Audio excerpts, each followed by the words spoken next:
Okay. So on top of my talk from yesterday, introducing this idea called facts, so how to do data spaces and data exchange without connectors. So since yesterday evening, I had a few additional thoughts so that were not part of the talk yesterday. And in particular, Yvette sparked this. When?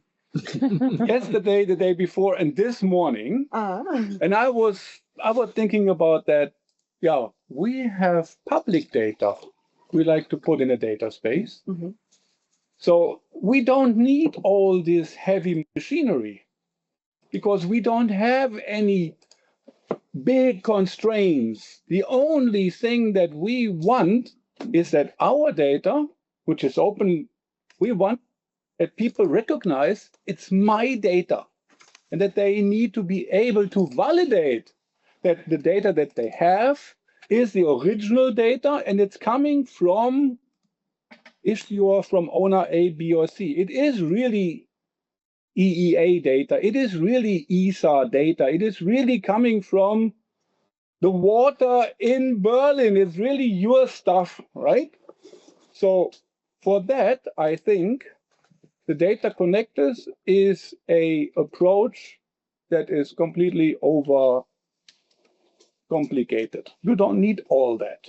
So that was in addition to, I never had that thinking when I was doing this facts thing, but I think it's very important to understand that when you have open data, you have different requirements for data sharing.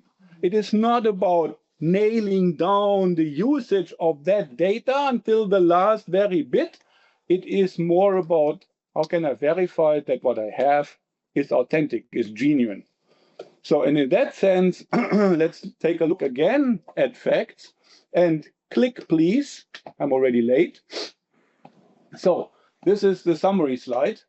So what I said yesterday is true today. It is not a data management platform.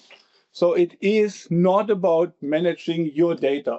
It is an ecosystem that manages certificates. Certificates for, yes, authenticity, for genuinity. Is that an English word? Genuineness? I don't know. Genuine. I mean, it's not a word, but you're saying it wrong anyway. Yeah, I know that. It is just to attract attention. So ingenuity is something else. It is authentic and it's not been tampered with, and so that means it is genuine. It is genuine. Genuine.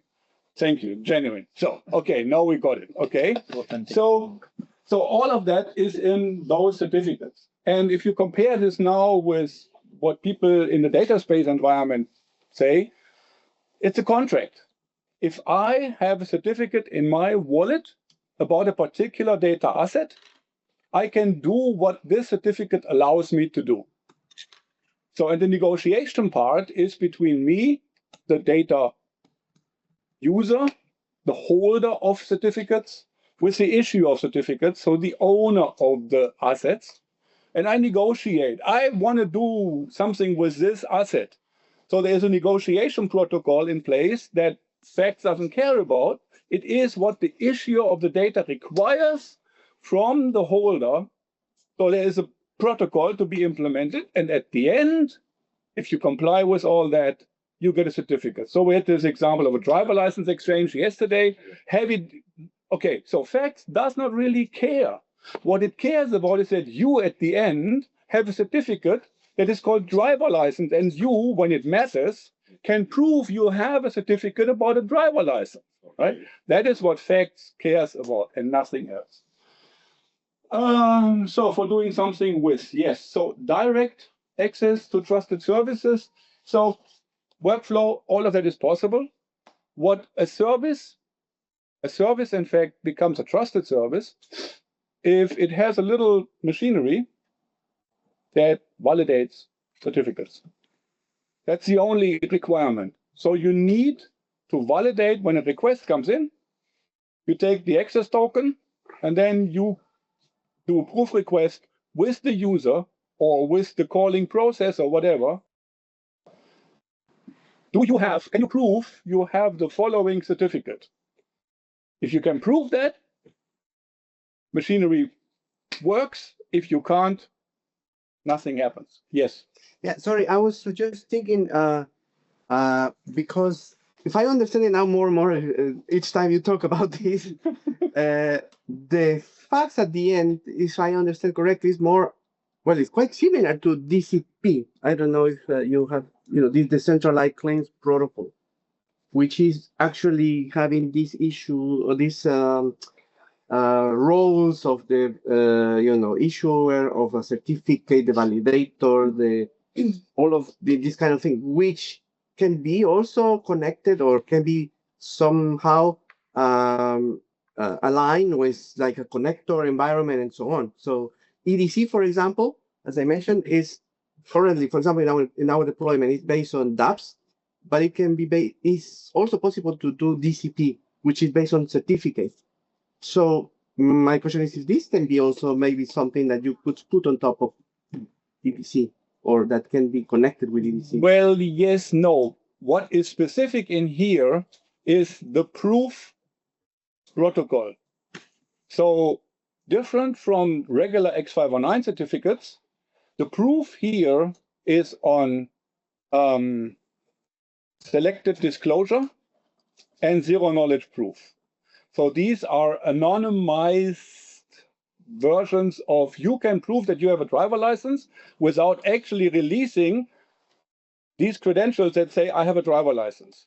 Yeah, so the zero knowledge proof protocol is a type of a likelihood. So you get challenged with questions, and those questions you can only correctly answer if you have the proof. I mean, if you have a driver license, then you can answer those questions correctly, and the likelihood increases the more questions the verifier asks you. So, and at one point, the verifier can say, okay, I can stop questioning now because I'm confident to 98% that you have a driver license. If I would ask you for the original proof, you could give it to me. So this is the zero knowledge proof. So without disclosing sensitive information of a certificate, you can prove that you have that claim without releasing the claim. I know it's very tricky, but that's part of this. And the other thing is, for validation of certificates, you do not need to present the entire certificate, and the issuer is not involved. So the verification is between the verifier, so the trusted service, and whatever entity is calling the service. So a user, so from your user wallet, the certificates, or a process or whatever. So, but without the need to present the entire certificate. It's X509, you need to present the entire thing because that hash of the full thing gets verified, right? Because the certificate has a signature based on the hash of the entire thing, right? So you need to present everything all the time. Here you don't, but that's lower level detail, right? So it's about certificates. What else do I have? Right. So certificates can be issued by entities that have a trust anchor on the blockchain. I'm not sure, I don't know, does the connectors also have a trust anchors on the blockchain? No, they're using key clock here and there and everywhere, right? Now, yes, but yeah. Different. Okay, yeah. Okay, so this is one big difference. In fact, all trust anchors are on a blockchain. If you have a trust anchor on the blockchain, you can release certificates. So you are a trusted issuer of certificates, right? So how to get a trust anchor on the blockchain? Well, someone who is already on the blockchain needs to add you to the blockchain. Then you have a trust anchor, and then you can release those certificates. Well, that's all. So, and zero knowledge proof and selective disclosure, I already talked about this. What I want to say, GDPR compliance. Okay, so in a federated environment, usually I authenticate with A, and I want to access services at B. So now I approach B, but I do not have an identity with B. I have an identity with A. How can B trust my identity at A? That's the first question. And the second question is, can A simply give B my credentials without me saying, yes, you can give that to B. So GDPR, to my understanding, requires that before A can give B my authentication credentials and my driver license, whatever, I need to approve that with A. Now here's the challenge.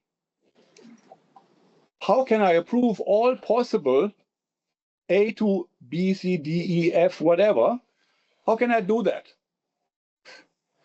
GDPR does not allow to say star. I approve that you give my GDPR data to everyone on the planet. That, no. It needs to be context specific for a particular context. And A is only allowed to collect your personal data for a particular context, for a particular use in the first place. So this federated environment, I authenticate with A, and access control is over at B, is broken when it comes to GDPR. That's my, and if you want to build workflows on that, it's broken. So what you need is self-sovereign identifiers. You need wallets. A person has a wallet, like your PayPal wallet, whatever, where you have the certificates, identity certificates, for example. And then when this proof is, so I want to execute that particular trusted service, I want to do something with that asset. Now I get challenged to prove that I have an identity certificate from XYZ, or that I have a driver license. So it comes to me. All requests come to me. I authorize the requests. That's very critical. Self-sovereign. I am under control all the time. There is no B talks to A and they do something magically. No, it's me authorizing B to do something with A, or the other way around, right? So this is my take on GDPR compliance, self-sovereign identifiers, wallet, everything you are under control. So the other slides that I have is just a detail for all of those. So you can do 1, 2, 3, 4, 5, 6, thank you, and I'm done. Unless you have governance. Oh, Joanne. Yes. Governance. Okay, one thing.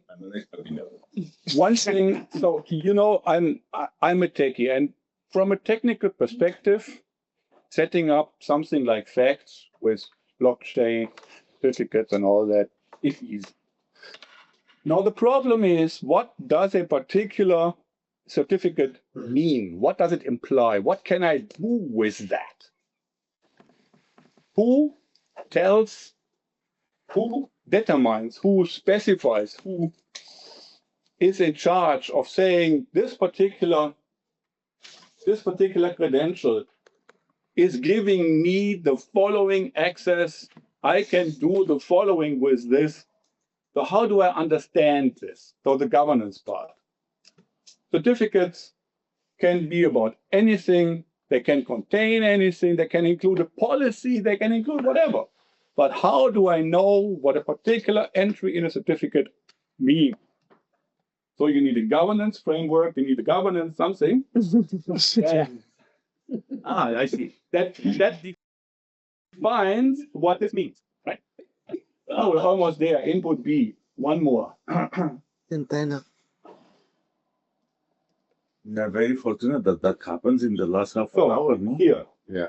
Yeah. So when you go and you in this proof of concept, if you go and you look at this particular credential in a certificate, you wonder, what does that mean? Right? What does that mean? Well, I can tell you what that means. It's from an IETF. It's called naming things by hash. And this is the hash encoding of your assets. According to IETF, blah, blah, blah, right? Well, I know that, but how do you know?